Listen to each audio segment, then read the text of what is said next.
ஒரு ரயில் வேகமாக போயிட்டுருக்கு. அது ஒரு ரயில்வே ஸ்டேஷனில் கொஞ்ச நேரம் நின்றுது. அப்போ அதில் ஒரு ஆள் ஏறினார். தலையில் ஒரு மூட்டையை வச்சுருந்தார். மூட்டையை தலையில் சுமந்துக்கிட்டே உள்ளே வந்தார். மூட்டையை தலையில் சுமந்துக்கிட்டே ஒரு இடத்துல உட்காந்தார். ரயில் மறுபடியும் புறப்பட்டது. இவர் தன் தலையில் இருந்த மூட்டையை கீழே இறக்கி வைக்கணும்ல, வைக்கல, சுமந்துக்கிட்டே வரார். எதிரில் உட்காந்துருந்தவர் கேட்டார், ஏங்க ஏன் இப்படியே உட்காந்துருக்குறீங்க தலையில் மூட்டையை வச்சுக்கிட்டு? மூட்டையை கீழே இறக்கி வைக்கலாமே அப்படின்னார். வேணாங்க, பாவம், தலையில் இருக்கிற மூட்டையை இறக்கி ரயிலில் வச்சா ரயிலுக்கு பாரம் அதிகமாக இருக்கும் அப்படின்னார் அவர். இப்படி ஒரு ஆளை பார்த்தா நமக்கு சிரிப்பு தான் வரும். ஏன்னா ரயிலுங்கிறது அந்த மூட்டையையும் சேர்த்து சுமந்துக்கிட்டு தான் போகுது. அவன் அந்த மூட்டையை தலையில் வச்சுருந்தாலும் ஒன்று தான், தரையில் வச்சுருந்தாலும் ஒன்று தான். அதனால் ரயிலுக்கு எந்த மாற்றமும் ஏற்பட போகிறதில்ல. அதே மாதிரி தான் நம்ம மனமும். இதுவும் ஒரு தேவையில்லாத சுமை, அனாவசியமாக சுமந்துக்கிட்டு இருக்கிறோம். இதை கீழே இறக்கி வச்சுட்டா வாழ்க்கை பிரயாணம் சுகமாக இருக்கும். ரயில் பிரயாணம் பண்ணுற அந்த ஆள் மூட்டையை சுமக்கிறான், வாழ்க்கை பிரயாணம் பண்ணுற நாம மனசை சுமக்கிறோம். இது ரெண்டுக்கும் எந்த வித்தியாசமும் இல்லை. மனசை கீழே இறக்கி வச்சுட்டா பாரம் இல்லாமல் வாழலாம், பறவைகள் மாதிரி பறக்கலாம், குழந்தைகள் மாதிரி கள்ளங்கபடம் இல்லாமல் வாழலாம். இந்த வெளி உலகத்தில் நாம் நிலை பெற்று இருக்கணும், வேரூன்றி இருக்கணும். அதே சமயம் நம்முடைய உள்வெளியில் ஆன்மீக வாழ்க்கையில் பாரம் இல்லாமல் இருக்கணும். அப்போ பறக்கணும், நதியை போல் ஓடணும், மிதக்கணும். பயணம் சுகமாக இருக்கும், களைப்பு தெரியாது, கவலை தெரியாது. ஒரு சீடன் போதி தர்மரை நாடி வந்தான். குருவே, நீங்கள் என்ன வெறுமையாக இருக்க சொன்னீங்க, நான் இப்போ மறுபடியும் வெறுமையானவன் ஆகிட்டேன், அதனால் இப்போ என்ன செய்ய சொல்கிறீங்க என்ன அப்படின்னு சொல்லி நின்னான். உடனே அந்த குரு பக்கத்தில் இருந்த ஒரு குச்சியை எடுத்து அவன் தலையில் அடித்து, போய் அந்த வெற்றுத்தன்மையையும் வீசி எறிந்து விட்டு வா அப்படின்னார். நான் இப்போ காலியாக இருக்கிறேன்னு ஒருத்தன் சொல்கிறான்னு வச்சுக்கோங்க, அது உண்மை இல்லை. ஏன்னா இன்னமும் அதில் நான்கிற எண்ணம் இருக்குது. எந்த சிந்தனையும் இல்லாமல் இருக்கிறது கடினம்தான். ஆனாலும் மனிதன் அதில் உள்ள நுட்பத்தை புரிஞ்சுக்கிட்டான்னா இவ்வளவு தூரம் தூக்கி சுமந்துக்கிட்டு வந்த அந்த மனதின் முட்டாள்தனத்தை அவனே பார்த்துட்டு சிரிப்பான். இதுதான் பெரியவங்க சொல்லியிருக்கிற ஆலோசனை. நம்மால் ஒருத்தன் தலையில் ஒரு பெரிய மூங்கில் கூடையோடு ரயிலில் உட்காந்தான். கூடை தலையில் இருந்தது, கீழே இறக்கி வைக்கல. எதிரில் இருந்தவர் கேட்டார், ஏங்க எதுக்காக அதை அனாவசியமாக சுமந்துக்கிட்டே இருக்கீங்க, கீழே இறக்கி வைங்களேன்னார். இல்லைங்க, நான் வீட்டை விட்டு புறப்படும் பொழுதே என் பையன் சொல்லிவிட்டான், கூடைய தலையை விட்டு இறக்கக்கூடாதுன்னு அப்படின்னார். அவன் சின்ன பையன், விவரம் இல்லாமல் சொல்லியிருப்பான். இப்போ என்ன நேரில் வந்தால் பார்த்துக்கிட்டு இருக்கிறான், நீங்கள் இறக்கி வைங்கன்னார் அவர்.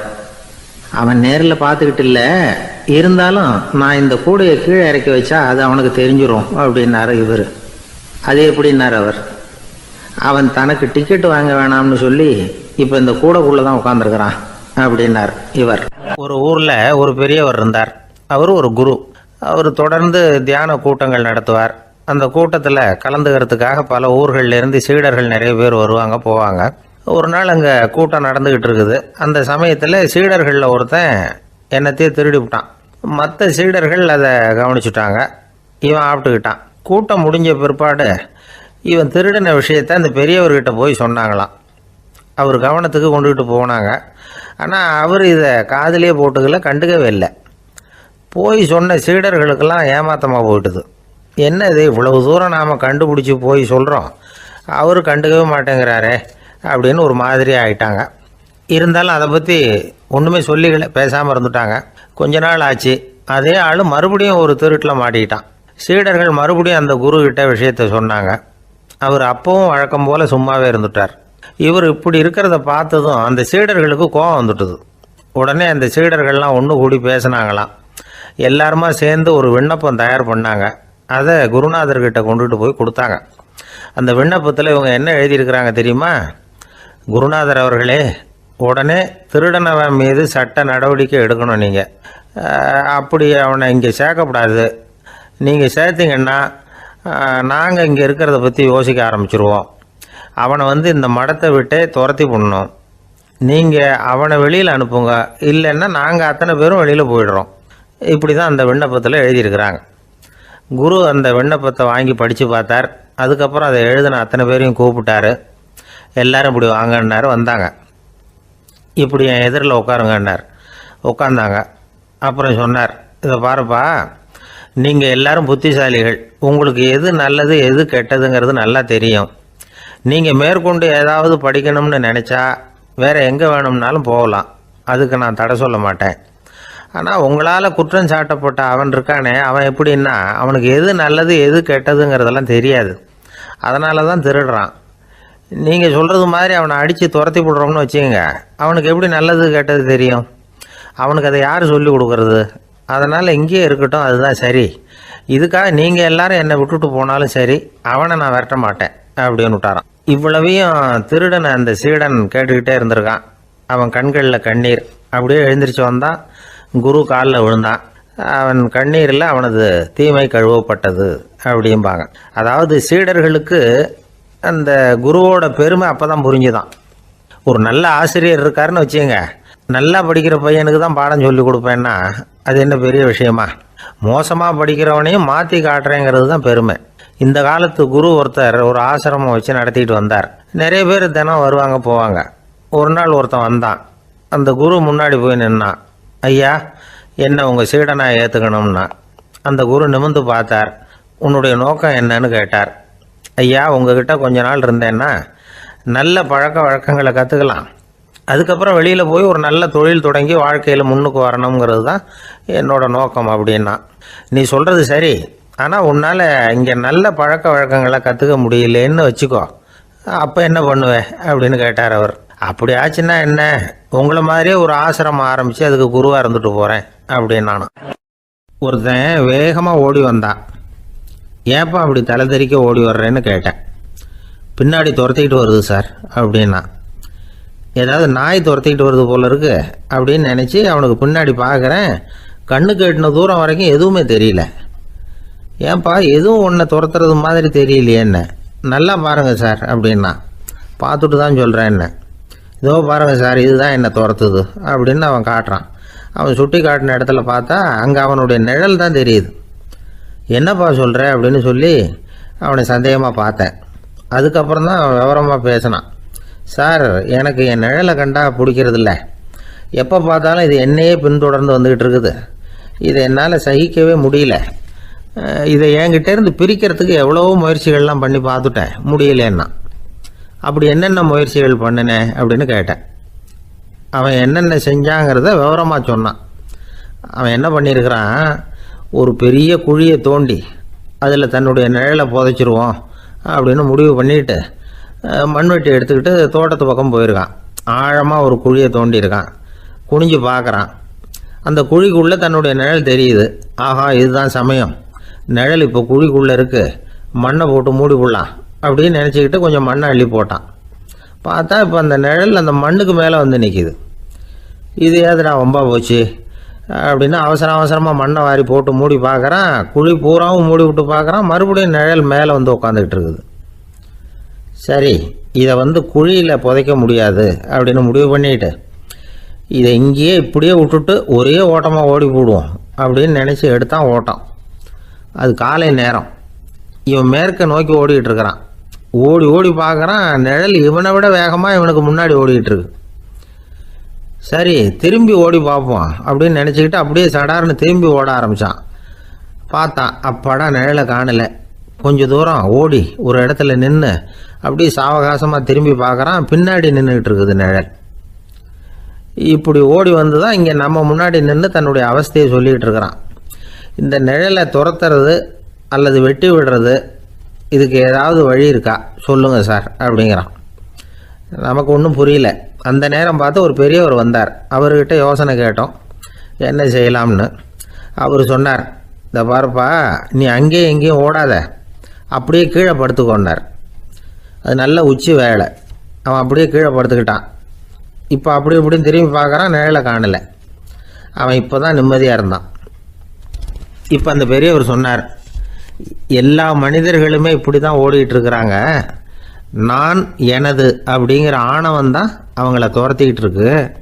அதை விட்டுட்டு ஓடணும்னு நினச்சாலும் அது முன்னாடி வந்து நிற்கிது. பரம்பொருளை நோக்கி ஓடுறப்போ இந்த ஆணவம் பின்னாடி வந்து விடுது. பரிபூர்ண சரணாகதிங்கிற நிலையில் அது முழுசுமாக மறைஞ்சு விடுது. தன்னை உணர்கிற வேலை அது. அந்த நேரம் மனிதனுக்கு விடுதலை உணர்வு ஏற்படுகிற நேரம் அது. அப்படிப்பட்ட சுதந்திர மனிதர்களாக எல்லாரும் மாறி போயிட்டாங்கன்னா இந்த உலகமே இன்பமயம் அப்படின்னு ஒரு விளக்கம் கொடுத்தார் பெரியவர். நம்மால் ஒருத்தர் வேகமாக ஓடி வந்துக்கிட்டு இருந்தான். ஏன்டா அப்படி ஓடி வர்ற அப்படின்னு கேட்டார் எதிரில் வந்தவர். ஆசை துரத்துது, அதுதான் ஓடி வர்றேன்னா. உனக்கு என்ன ஆசைன்னு கேட்டார். எனக்கு ஒன்றும் ஆசை இல்லைங்க, என்னை எப்படியாவது பிடிச்சுடணும்னு போலீஸ்காரங்களுக்கு ஆசை. அந்த ஆசை இப்போ என்னை துரத்தி பின்னாடி வந்துக்கிட்டு இருக்குது, அதுதான் தப்பிச்சு வந்துக்கிட்டு இருக்கிறேன். குறுக்க நிற்காதீங்க சார், வழியை விடுங்க அப்படின்னு சொல்லிவிட்டு வேகமாக ஓடி மறைஞ்சான். ஒரு ஆள் இருந்தார், அவர் தன்னை ஒரு குருன்னு சொல்லிக்கிட்டார். மௌன குரு, வாயே திறக்கிறதில்ல. அவருக்கு 2 சீடர்கள் உண்டு. இவங்க தான் வர்றவங்க கிட்ட பேசுவாங்க, விளக்கம் கொடுப்பாங்க. ஒரு நாள் இந்த சீடர்கள் 2 பேரும் எங்கேயோ வெளியில் போயிட்டாங்க. அந்த நேரம் பார்த்து ஒருத்தர் அங்கே வந்தார், குருக்கிட்ட போனார். குருவே, புத்தர்னா என்னன்னு கேட்டார். குருவுக்கு ஒன்றும் புரியல. அவர் உண்மையான குருவாக இருந்தாவில் புரியும். அவர் திருன்னு முழிக்க ஆரம்பிச்சிட்டார். இந்த நேரம் பார்த்து இந்த சீடர்கள் எங்கேயோ போயிட்டாங்களே, என்ன பண்ணுறது, உதவிக்கு யாராவது கிடைக்க மாட்டாங்களா அப்படின்னு அப்படியே சுற்றி பார்க்குறார். அங்கங்கே பார்க்குறார். வந்தவர் இதை கவனித்தார். ஏதோ புரிஞ்சுக்கிட்டவர் மாதிரி அடுத்த கேள்வி கேட்டார். தர்மம்னா என்ன சுவாமின்னார். குருவுக்கு ரொம்ப சங்கடமாக போச்சு. நம்ம நிலைமை இப்படி ஆகிட்டுதே, இக்கட்டில் மாட்டிக்கிட்டோமே அப்படின்னு நினச்சபடியே விட்டத்தை பார்த்தார். அப்புறம் குனிஞ்சு தரையை பார்த்தார். அப்படியே உட்காந்துக்கிட்டார். வந்தவர் உடனே அடுத்த கேள்விக்கு போயிட்டார். தியானம்னா என்ன சுவாமின்னார். பாவம் என்ன பண்ணுவார் அந்த குரு, பேசாமல் கண்ணை கெட்டியாக மூடிக்கிட்டார். இது ஏதுடா வம்பா போச்சுன்னு. இவர் இப்படி பண்ணால் கூட வந்தவர் சளைக்கல. இன்னொரு கேள்வியும் கேட்டார். ஆசீர்வாதம்னா என்ன அப்படின்னார். இவர் பார்த்தார், இப்படியே போனால் இவர் கேள்வி கேட்குறத நிறுத்த மாட்டார் அப்படின்னு நினச்சிக்கிட்டு எனக்கு ஒன்றுமே தெரியாதுங்கிற பாவனையில் 2 கையையும் விரித்து காட்டினார். வந்தவர் முகத்தில் மகிழ்ச்சி, மன நிறைவு, ஏதோ எல்லாம் புரிஞ்சுக்கிட்ட ஒரு மாதிரி அங்கேருந்து புறப்பட்டு போனார். வழியில் அந்த குருவோட சீடர்கள் 2 பேரையும் சந்தித்தார். உங்கள் குருவை தான் பார்த்துட்டு வரேன்னார். இவர் என்ன நடந்ததுன்னு கேட்டாங்க. இவர் வரமா சொல்கிறார், உங்கள் குரு எவ்வளவு பெரிய ஞானி தெரியுமா? புத்தர்னா என்னன்னு கேட்டேன். அதுக்கு அவர் அப்படியும் இப்படியும் பார்த்தார். அதுக்கு என்ன அர்த்தம் தெரியுமா? மக்கள் புத்தரை அங்கேயும் இங்கேயும் தேடுறாங்க. உண்மையில் அவர் அங்கேயும் இங்கேயும் தேடி கண்டுபிடிக்க முடியாது அப்படிங்கிறத அவர் செய்கை மூலம் உணர்த்தினார். அதுக்கப்புறம் தர்மம்னா என்னன்னு கேட்டேன். அவர் மேலேயும் கீழையும் பார்த்து தர்மம் சமமானது, அதில் உயர்வு தாழ்வு இல்லைங்கிறத உணர்த்தினார். அதுக்கப்புறம் தியானம்னா என்னன்னு கேட்டேன். கண்ணை மூடிக்கிட்டார். கண்ணை மூடி காணுகிற அற்புதம் அது அப்படிங்கிறத புரிஞ்சுக்கிட்டேன். கடைசியாக ஆசீர்வதிக்கப்படுறது பற்றி கேட்டேன். கைகளை நீட்டி உதவுறது தான் அது அப்படிங்கிறத தன்னுடைய இருகை விரித்து உணர்த்தினார். எவ்வளோ பெரிய மகான் அவர் அப்படின்னு சொல்லிவிட்டு அவர் பாட்டு போயிட்டார். சீடர்கள் அதுக்கப்புறம் மெதுவாக குருக்கிட்ட சேர்ந்தாங்க. அவங்கள பார்த்ததும் குருவுக்கு கோபம் வந்துட்டுது. அடே பாவிகளா, எங்கடா போய் தொலைஞ்சிங்க, நான் ஒரு ஆளுகிட்ட மாட்டிக்கிட்டு என்ன பாடுபட்டிருக்கேன் தெரியுமான்னார்.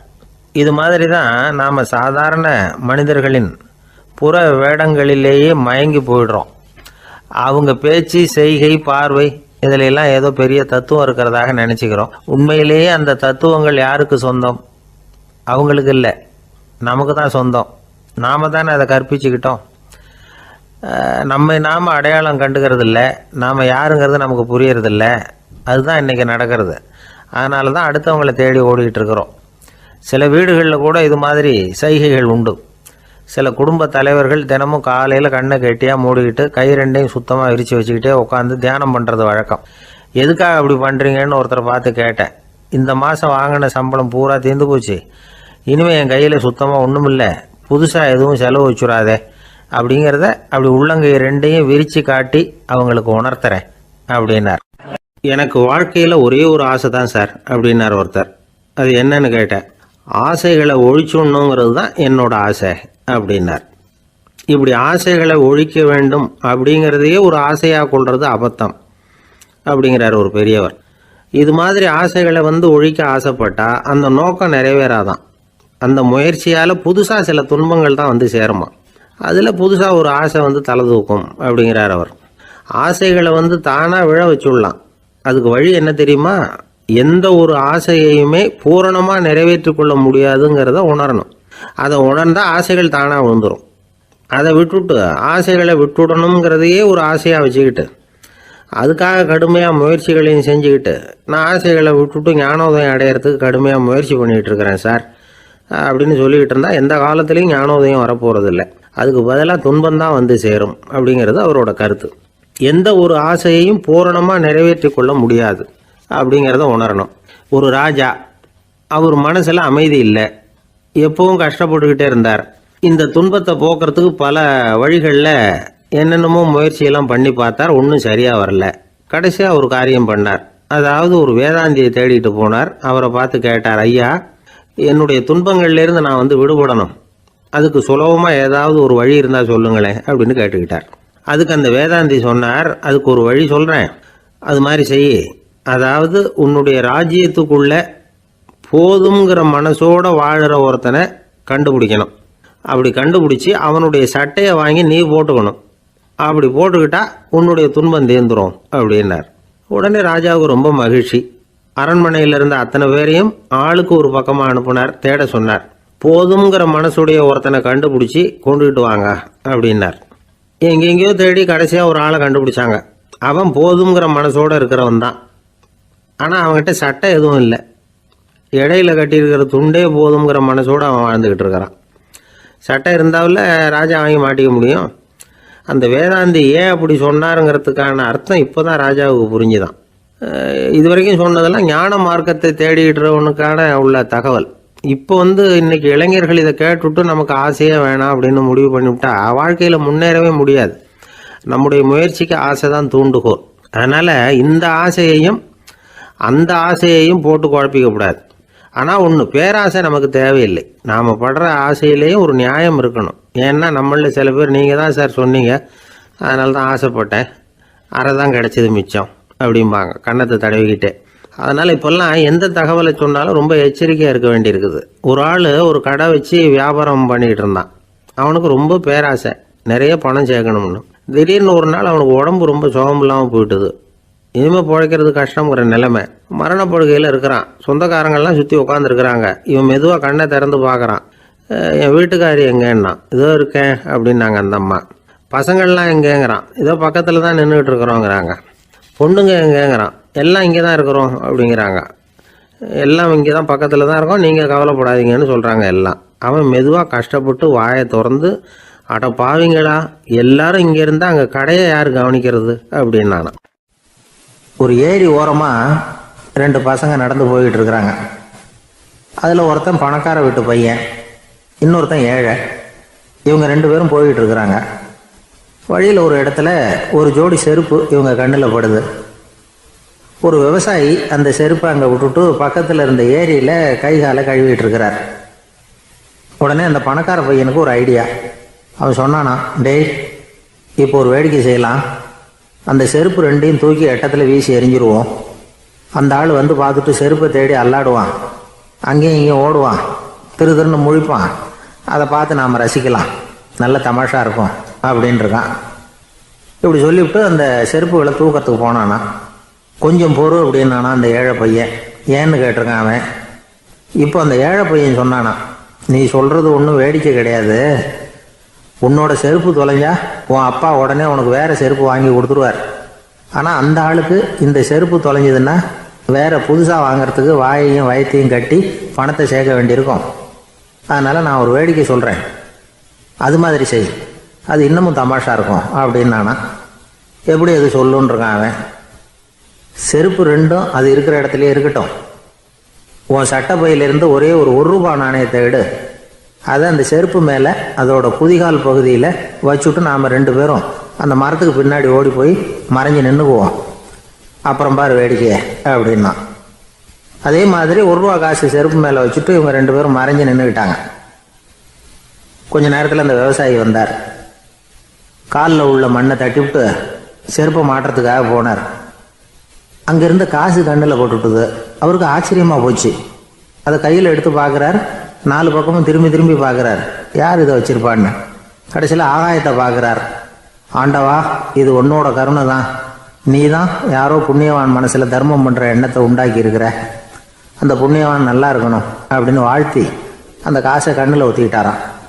மறைஞ்சிருந்து பார்த்துக்கிட்டு இருந்த ஏழை பையன் இப்படி சொன்னான், பாத்தியா, உன்னை புண்ணியவான்னு வாழ்த்தி விட்டு போகிறார் அந்த ஆள். அவருக்கும் சந்தோஷம், அதை பார்த்து நமக்கும் சந்தோஷம். உனக்கு 1 ரூபாங்கிறது ஒரு பெரிய விஷயம் இல்லை, ஆனால் அதனால் நமக்கு கிடைச்சிருக்கிற மகிழ்ச்சி ரொம்ப உயர்வானது அப்படின்னு நானும். வேடிக்கையும் கிண்டலும் இது மாதிரி அடுத்தவங்களுக்கு இடைஞ்சலாக இல்லாமல் இருக்கணும் அப்படிங்கிறார் கலைவாணர். ஆனால் பாருங்கள், அவருக்கே இடைஞ்சலாக வர்ற விஷயங்களை கூட அவர் வேடிக்கையாக தான் எடுத்துக்கிட்டாராம். ஒரு தடவை ஒருத்தர் கலைவாணர்கிட்ட வந்து, ஐயா என் குழந்தை செத்து போச்சு அப்படின்னு சொல்லி அழுதாராம். உடனே இவர் அவருக்கு 100 ரூபா பணத்தை கொடுத்து, இந்தாங்க அடக்கம் செய்யுங்க அப்படின்னு சொல்லி அனுப்பி வச்சாராம். 1 வருஷம் கழித்து மறுபடியும் அதே ஆள் வந்திருக்கார். இவர் மறந்துருப்பாருங்கிற நினப்பில், அண்ணே என் குழந்தை இறந்து போச்சுண்ணே அப்படின்னாராம். இவர் மறுபடியும் 100 ரூபா கொடுத்து ஆறுதல் சொல்லி அனுப்பி வச்சாராம். 7-8 மாதம் கழித்து மறுபடியும் அதே ஆள் வந்திருக்கார்.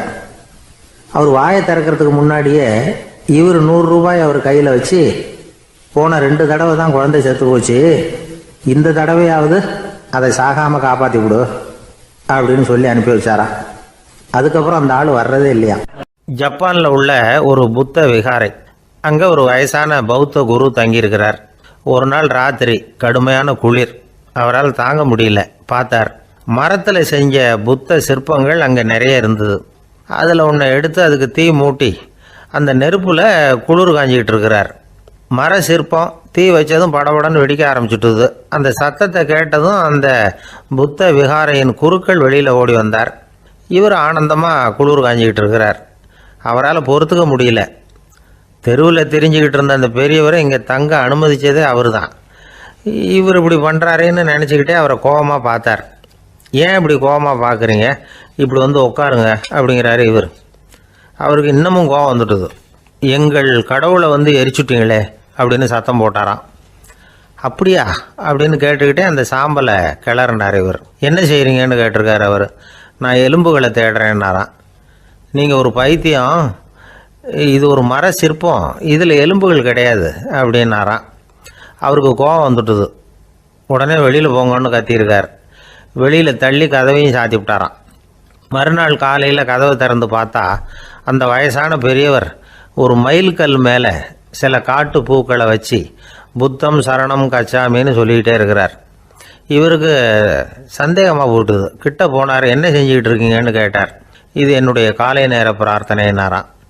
நிஜமாகவே நீங்கள் ஒரு பைத்தியமாக தான் இருக்கணும், ஏன்னா அது ஒரு மைல்கல் அப்படின்னாராம். இப்போ அந்த பெரியவர் சொன்னாராம், நீங்கள் ஒரு மரத்தை புத்தராக நினைக்கும் பொழுது நான் ஏன் ஒரு மைல்கல்ல புத்தராக நினைக்கக்கூடாது? நான் வந்து புத்தரை எரிக்கலாம், ஏன்னா அவரை நான் நேசிக்கிறேன். அந்த சிற்பம் வந்து மரத்தால் ஆனதுங்கிறது எனக்கு தெரியும். நான் ஒரு மைல்கல்ல தொழலாம், ஏன்னா அது எனது பூக்களை தாங்குது. நான் இந்த மைல்கல்லுக்குள்ளே மறைஞ்சிருக்கிற புத்தரை பார்க்குறேன். யாராவது ஒரு சிற்பி இதை சிலையாக்கினாதான் நீங்கள் புத்தரை பார்க்க முடியும். அன்னைக்கு ரொம்ப குளிராக இருந்தது. நான் எனக்குள்ளே இருக்கிற புத்தரையும் பாதுகாக்கணும். உள்ளே இருக்கிற புத்தரை காப்பாற்றுறதுக்காக வெளியில் உள்ள புத்தரை எரிக்கலாம், அதில் ஒன்றும் தப்பு இல்லை. அது அவருடைய போதனையிலேயே இருக்குது. உனக்குள் ஜோதியாக இரு அப்படிங்கிறது அவருடைய போதனை. என்னுடைய புத்தர் வந்து குளிரில் நடுங்கிட்டு இருந்தார். அந்த மர சிற்பங்கள் வெயில் மழையில் உணர்ச்சி இல்லாமல் இருந்தது, அதனால் அப்படி பண்ணினேன். ஆனால் நீங்கள் என்ன பண்ணீங்க? நான் ஒரு மர புத்தரை எரிச்சதுக்காக உயிருள்ள புத்தரை வெளியில் தள்ளி கதவை சாத்தினீங்க அப்படின்னாராம் அந்த பெரியவர். உண்மையான பக்திங்கிறது இதுதான். அதாவது உனக்குள் ஜோதியாக இரு அப்படின்னு புத்தர் சொன்னார் இல்லையா, அது மாதிரி தனக்குள் ஜோதியாக இருக்கிற இந்த காலத்து ஆசாமிகள் நிறைய பேர் உண்டு. எப்பவும் போதையிலேயே இருக்கிறவங்க. ஒரு நாள் நடு ராத்திரி ஒரு மது கடையில் ஒரு ஆள் அங்குள்ள சிப்பந்திகள் கிட்ட கேட்டுக்கிட்டு இருக்கிறான். மறுபடியும் இந்த கடை எப்போ திறப்பாங்கன்னு கேட்டானா. நாளைக்கு காலையில் 8 மணிக்கு திறப்பாங்க அப்படின்னு ஆனால் அங்கே இருந்த ஆள். அவன் திருப்பி திருப்பி அதையே கேட்டுக்கிட்டு இருக்கான். இவனுக்கு பதில் சொல்லி சொல்லி அழுத்து போச்சு. அதான் சொல்கிறேன் ஐயா, நாளைக்கு காலையில் வா அப்படின்னாங்களாம். அதுக்கு இவன், நான் வர்றதுக்காக கேட்கலையா, நேத்திக்கு வந்தவன் உள்ளேயே மாட்டிக்கிட்டேன், வெளியில் போகிறதுக்காக கேட்டேன் அப்படின்னா. ராமகிருஷ்ணர் வாழ்ந்த காலத்தில் நடந்த ஒரு நிகழ்ச்சி இது. அப்போது ஒரு ஓவியர் இருந்தாராம். அவருக்கு ஒரு ஆசை, ராமகிருஷ்ணர் படத்தை வரையணும். அதை அவர்கிட்டயே கொண்டுட்டு போய் காட்டி அபிப்பிராயம் கேட்கணும். இதுதான் அந்த ஓவியரின் ஆசை. உடனே ராமகிருஷ்ணர் படத்தை வரைஞ்சி முடித்தார். அதை எடுத்துக்கிட்டு போனார். இவர் போன சமயம் அங்கே ராமகிருஷ்ணர் சீடர்களோடு உட்காந்துருக்கிறார். விவேகானந்தர் அங்கே இருக்கிறார். இந்த ஓவியர் கொண்டுகிட்டு போய் தான் வரைந்த ஓவியத்தை அவர்கிட்ட காட்டினார். ராமகிருஷ்ண பரமஹம்சரின் ஓவியத்தை ராமகிருஷ்ணர்கிட்டயே காட்டுறார். ராமகிருஷ்ணர் என்ன பண்ணார் தெரியுமா? அந்த படத்தை பார்த்தார். உடனே அது காலை தொட்டார். குருதேவருடைய இந்த செயல் சீடர்களுக்கு ரொம்ப வியப்பை உண்டு பண்ணிச்சு. சில பேர் மனசுக்குள்ளேயே ரொம்ப குழம்பி போக ஆரம்பிச்சிட்டாங்க, என்ன இப்படி பண்ணுறாருன்னு. என்ன இது அவரோட படம், அவரே அவரோட படத்தின் காலை தொடுறார் அப்படின்னு யோசிச்சாங்க. சில பேர் ஒன்றும் புரியாமல் ஒருத்தர் பார்த்து சிரிச்சுக்கிட்டாங்க. அந்த இடத்துல சீடர்கள் மட்டும் இல்லை, சீடர் அல்லாத பல பேர் இருந்தாங்க. தன்னுடைய காலை தானே தொடர இவருடைய செயல் பற்றி என்ன நினைக்கிறது அப்படின்னு அவங்களும் குழம்பி போய் நிற்கிறாங்க. அந்த படத்தை வரைஞ்சி அவர்கிட்ட காட்டின அந்த ஓவியருக்கும் அதிர்ச்சி. இருந்தாலும் அவர் சீடர் கிடையாது. அதனால் கொஞ்சம் துணிச்சலை வர வச்சுக்கிட்டு கேட்டார், என்னங்க இது, என்னால் என்னுடைய கண்களையே நம்ப முடியல. இது உங்கள் சொந்த உருவப்படம், நீங்கள் உங்கள் சொந்த கால்களையே தொடுறீங்க, இது எங்களுக்கு கொஞ்சம் சங்கடமாக இருக்குதே அப்படின்னார். ராமகிருஷ்ணரின் கண்களில் ஆனந்த கண்ணீர் வழிஞ்சுதான். அவர் சொன்னாராம், இது என்னோட படம்ங்கிறது எனக்கு தெரியும், ஆனால் இது என்னோட படம்ங்கிறதுனால நான் இதோட காலை தொடலை. நீ என்னுடைய சமாதி நிலையை இந்த படத்தில் படம் பிடிச்சி காட்டியிருக்கிற, அதனால் அதோட காலை தொடறேன். சமாதி நிலையில் யார் இருந்தாலும், அது என்னுடைய படமாக இருந்தாலும் சரி அல்லது வேறு யாருடைய படமாக இருந்தாலும் சரி, படம் யாருதுங்கிறது முக்கியம் இல்லை. இதில் எது முக்கியம்னா அது தன்னை உணர்ந்த ஒரு உணர்நிலையின் படம். அப்படி இருக்கிறப்போ அதோட காலை நான் தொடணும். அதுக்கு நீங்கள் எல்லாரும் ஏன் சங்கடப்படுறீங்கன்னு எனக்கு தெரியல அப்படின்னாராம். இப்போ தான் அங்கே இருந்த சீடர்களுக்கும் மற்றவங்களுக்கும் விவரம் புரிஞ்சுதான். இதுக்கு முன்னாடி யாரும் செய்யாததை இவர் செஞ்சிருக்கிறார், ஆனால் அவருடைய காரணம் ரொம்ப நியாயமானது அப்படிங்கிறத உணர்ந்தாங்களாம். இதுவரைக்கும் ஆன்மீகத்தில் சமாதி நிலை, அதாவது தன்னை உணர்ந்த நிலை பற்றி புரிஞ்சுக்கிட்டோம். இல்லறத்தில் ஏற்படக்கூடிய சமாதி நிலை பற்றி உங்களுக்கு தெரியுமா? ஒரு அம்மா டாக்டர்கிட்ட வந்து சொன்னாங்களாம், டாக்டர், என் வீட்டுக்காரருக்கு உடம்புல ஏதோ கோளாறுன்னு நினைக்கிறேன், நான் எவ்வளவு நேரம் பேசினாலும் காதில் விழாதது மாதிரி உட்காந்துருக்கிறார் அப்படின்னாங்களாம். அதுக்கு அந்த டாக்டர் சொன்னாராம், அம்மா, அது உடம்பு கோளாறு இல்லை, அது ஒரு பெரிய திறமை அப்படின்னாராம். எனக்கு தெரிஞ்ச ஒருத்தர் இருக்கார். அவர் ஒரு பெரிய காவல்துறை அதிகாரி, ரொம்ப கண்டிப்பானவர். அவரை கண்டாவே எல்லாரும் பயப்படுவாங்க. அப்படிப்பட்டவர் வீட்டுக்கு போனால் அப்படியே அடியோடு மாறிடுவார். அங்கே போய் பார்த்தீங்கன்னா குழந்தைகளோட குழந்தையா அவர் விளையாடிக்கிட்டு இருப்பார். அலுவலக சமயத்தில் பார்த்தீங்கன்னா குதிரை முதுகில் அவர் உட்காந்துருப்பார். வீட்டில் பார்த்தீங்கன்னா அவர் முதுகில் குழந்தை உட்காந்துருக்கும். அவர் குதிரை மாதிரி போயிட்டு இருப்பார். இது எப்படிங்க முடியுது உங்களால் அப்படின்னு கேட்டாங்க. அது ஒன்றும் இல்லை, இங்கே வீட்டுக்கு வந்த உடனே என்னோட மனசை தனியாக எடுத்து வச்சிருவேன் அப்படின்னார். அது என்னங்க உங்கள் சட்டப்பையிலையா இருக்குது மனசு, அது தனியாக எடுத்து வைக்கிறதுக்கு அப்படின்னு கேட்டாங்க. அப்படி இல்லைங்க, இது ஒரு பயிற்சி, மனப்பயிற்சி, அவ்வளவுதான் அப்படின்னார். இப்படி சமயம் பார்த்து மனசை தனியாக வச்சுவிட தெரிஞ்சவங்க வாழ்க்கையில் எப்பவும் உற்சாகமாக இருப்பாங்க அப்படிங்கிறது பெரியவங்க கருத்து. ஒரு டாக்டர் ஆஸ்பத்திரியில் இருக்கிற வரைக்கும் டாக்டராக இருக்கலாம். அவர் மனைவிகிட்டையும் அவர் டாக்டராக இருக்க வேண்டிய அவசியம் இல்லை. ஒரு வக்கீல் வந்து கோர்ட்டில் இருக்கிற வரைக்கும் வக்கீலாக இருக்கலாம். வீட்டுக்கு வந்ததுக்கு அப்புறமும் வக்கீலாக இருக்க வேண்டிய அவசியம் கிடையாது. வீட்டில் வந்து குழந்தைகள்கிட்ட விளையாடும் பொழுதும் அதுகள்கிட்ட ஃபீஸு கேட்டுக்கிட்டு இருக்கக்கூடாது. நாம் எப்படி இருக்கணும்னு பெரியவங்க சொல்கிறாங்கன்னா, மனசோட சேரக்கூடாதான். அப்படி சேராமல் வாழ்க்கையை கவனிக்கணுமா. மனசை அப்படியே தனியாக எடுத்து பக்கத்தில் வச்சுடணும். அப்படின்னா அதை அப்படியே தூக்கி எறிஞ்சுடு அப்படின்னு அர்த்தம் இல்லை. ஏன்னா மனசுங்கிறது நமக்கு உபயோகப்படக்கூடிய ஒன்று தான். எப்போ அது தேவையோ அப்பப்போ எடுத்து உபயோகப்படுத்திக்கணும். தேவைப்படுறப்போ எடுத்து கண்ணாடியை மாட்டிக்கிறோம்ல, படிக்கும் பொழுது கண்ணாடி தேவைப்படுது, எடுத்து மாட்டிக்கிறோம் இல்லையா, அது மாதிரி கணக்கு போடுறதுக்கு மனசு தேவை. கடைக்கு போய் ஒரு பொருள் வாங்குகிறோம், காசு கொடுக்குறோம், மீதி சில்லறை சரியாக இருக்கா அப்படின்னு எண்ணி பார்த்து வாங்க வேண்டியிருக்கு. அந்த சமயத்தில் மனசை எடுத்து தனியாக வச்சுட்டேன் அப்படின்னு சொல்லிட்டு இருக்கக்கூடாது. பரீட்சைக்கு படிக்க வேண்டியிருக்குது, படித்ததையெல்லாம் அப்படியே நினைவில் வச்சுக்க வேண்டியிருக்கு. அந்த சமயத்தில் மனசை தூக்கி எறிஞ்சுட்டேன் சார் அப்படின்னு சொல்லிட்டு இருக்கக்கூடாது. அப்படி சொன்னால் பரீட்சை நம்மளை தூக்கி எறிஞ்சிடும். அதனால் தேவைப்படுறப்போ மனசை உபயோகப்படுத்தணும், தேவையில்லாதப்போ அது தனியாக ஓய்வு எடுத்துக்க விட்டுடணும். இப்படி நாம் பழக்கப்படுத்திக்கிட்டா வாழ்க்கைங்கிறது நமக்கு புதுசாக தெரியுமா. மனசுக்கும் ஒரு சக்தி கிடைக்கும். எந்திரங்களுக்கு ஓய்வு கொடுக்குற மாதிரி மனசுக்கும் ஓய்வு கொடுக்கணும், இல்லைன்னா அது களைச்சி போயிடும். குழந்தைகள் மனசை சுமந்துக்கிட்டு இருக்கிறது இல்லை, இது முதியவர்கள் குழந்தைகள் கிட்டே இருந்து கத்துக்க வேண்டிய ஒரு பாடம். ஆனாலும் இந்த கால குழந்தைகள் கிட்ட ரொம்ப எச்சரிக்கையா இருக்க வேண்டியிருக்கு. ஒரு தாத்தாவும் பேரனும் விளையாடிக்கிட்டு இருக்கிறாங்க. தாத்தா, எனக்கு சைக்கிள் ஓட்ட கத்து கொடு அப்படிங்கிறான் பேரன். சைக்கிள் உயரம் கூட இல்லை, அதுக்குள்ள சைக்கிள் ஓட்டணுமா அப்படின்னாரு தாத்தா. ஏன் தாத்தா, ரயில் ஓட்டுறாரு, அவர் என்ன ரயில் நீளமா இருக்கார் அப்படின்னு கேட்டானா அந்த பையன்.